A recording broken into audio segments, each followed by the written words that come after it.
Ravenfield is one of my favourite games, being one of my most played games, so this video is merely just a loving guide to people wanting a new way of playing Ravenfield. This introduction is getting long for YouTube standards, so I'll run out of footage.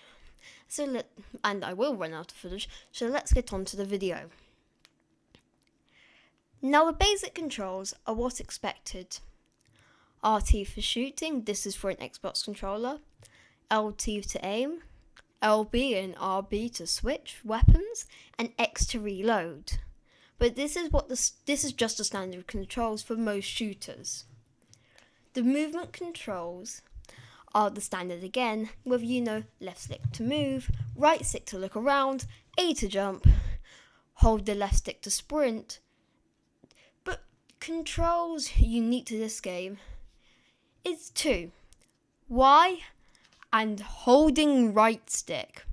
Y can be used to enter and exit vehicles, a key part of this game when doing combat with other AIs.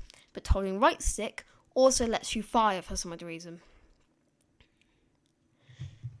Now there aren't many pros to playing Ravenfield with a controller.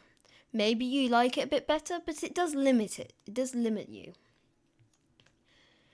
There's not many pros, but I would have to say it depends on what controller type you're using and the keybinds you have. Now, unfortunately, there are some cons.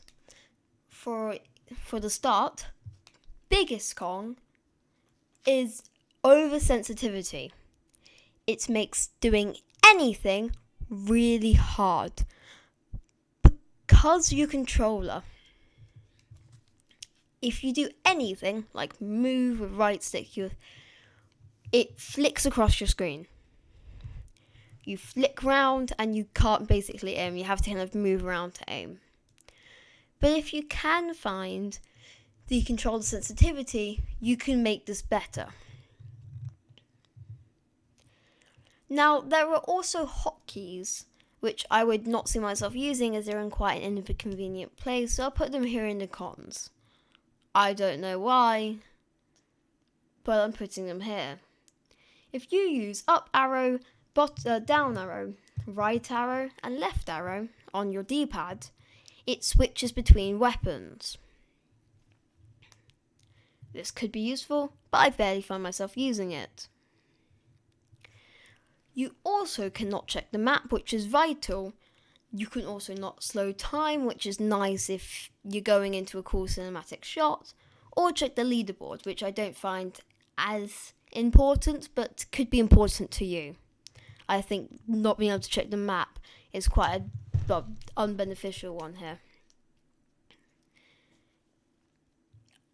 Overall, you kind of need your keyboard by your side, as some actions are not good. Well, you can't do some actions, though you can use the right stick to control your mouse in Ravenfield. It doesn't let you do certain stuff, like you can't check the map and change your inventory and other stuff like that. You can't slow time, but those are not necessary to play, but there's a comfort of living to play.